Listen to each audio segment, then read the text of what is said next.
উত্তৰ পূৰ্বাঞ্চলত শিক্ষাৰ প্ৰসাৰৰ ক্ষেত্ৰত মহবুবুল হকৰ যিটো অৱদান গোটেই আমি উত্তৰ পূৰ্বাঞ্চলৰ মানুহে জানো।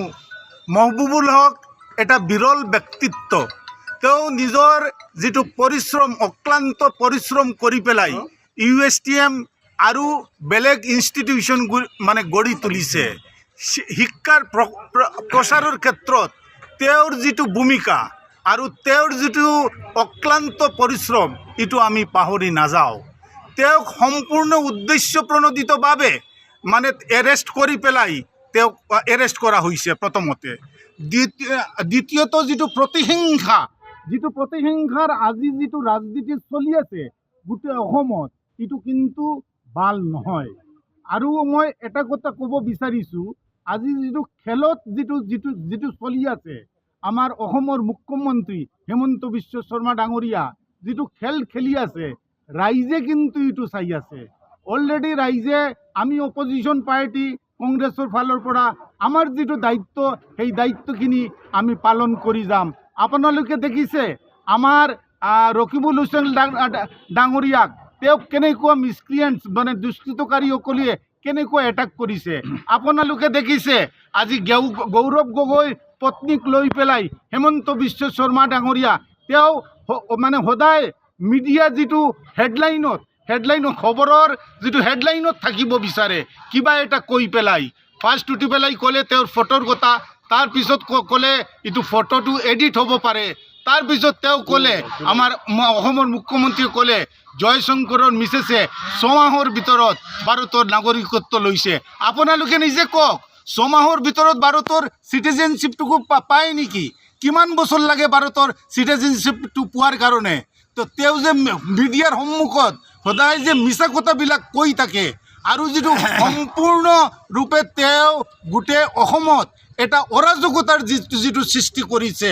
আজি এটা খেল যিটো মই কৰি আছোঁ খেলটো চলি আছে, আগতে মই কৈছোঁ খেলটো চলি আছে, কিন্তু অলৰেডি য়েলো কাৰ্ড যিটো মানে জনগণ ৰাইজ য়েলো কাৰ্ড 26ত যিটো জনগণে মানে ৰেড কাৰ্ডটো দেখুৱাই পেলাই মানে ফিল্ডৰ পৰা আজি যেহেতু আপুনি আহিছিল ইয়াতে আপোনালোকৰ দল কিবা আপোনাৰ ষ্টেট বা নেশ্যনেল কিবা জানে নেকি? হ্যাঁ, মোৰ state president PCC president Bhupen Bora ডাঙৰীয়া তেওঁ ইয়াত আহিব বিচাৰিছিলে। যিদিনাখন তেওঁক ইয়াত এৰেষ্ট কৰি পেলাই ফাৰ্ষ্ট কালাইন লৈ গৈছিলে, তাৰপিছত ইয়াতে আনিছে, তেতিয়া SP-ক তেওঁক ফোন কৰিছিলে।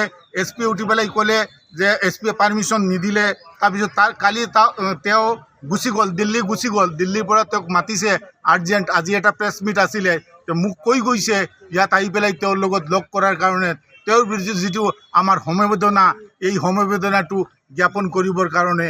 আৰু গোটেই বস্তুটো ৰাইজে অলৰেডি জনমানসত তীব্ৰ প্ৰতিক্ৰিয়া আপোনালোকে ভাবে নেকি যে তেওঁৰ ওপৰত যে কেছটো হৈছে এটা ভুৱা?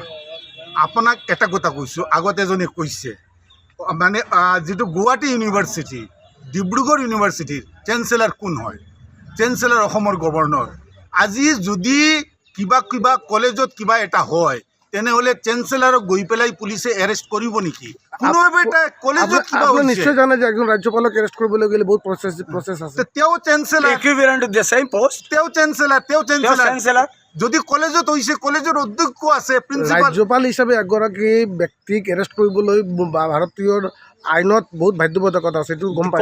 এইটো status is same status. He is belonging to his chancellor. He is not a vice chancellor. He is not vice chancellor. He is not vice chancellor. He is something more than the vice chancellor. He is chancellor. And what were the sole necessity to pick him up from Guwahati to here in Karimganj at night at 1:30? This is purely vendetta. যোৱা পৰহি যিটো ৰিমাণ্ডেৰ বিচাৰিছিল পুলিচে সেইটো বেলেগ cash, আজি যিটো আছে এইটো বেলেগ কেছ। আজি যিটো কেছ এইটো ইনফৰমেণ্ট আপোনাৰ পাথাৰকান্দি চাৰ্কেল অফিচাৰ। এই কেছটোৰ নম্বৰ হ'ল 55/2025। এইটো IO বেলেগ, ছেকশ্যনো বেলেগ, FIR মেটেৰিয়েলছো বেলেগ আছে। সেইকাৰণে পুলিচে 7 দিনৰ ৰিমাণ্ড বিচাৰিছিলে, কিন্তু অনাৰেবল কোৰ্টে এটা অৰ্ডাৰ দিছিলে যে ডিফেন্সপ্ৰাপ্ত কৈছে যে আসামীবিলাকে অসুস্থ ইলনেছ আছে, সেইকাৰণে কোৰ্টে বিচাৰিছে যে আসামীবিলাকৰ মেডিকেল ৰিপৰ্ট জেলৰ পৰা কালেক্ট কৰি কালি 3টাৰ ভিতৰত জমা দিব লাগে। জমা দিয়াৰ পিছত কোৰ্টে চিন্তা কৰিব ৰিমাণ্ড দিব না নিদিব। যিকোনো খবৰৰ বাবে যোগাযোগ কৰক 7099017330 লগতে 7099017110 নম্বৰত।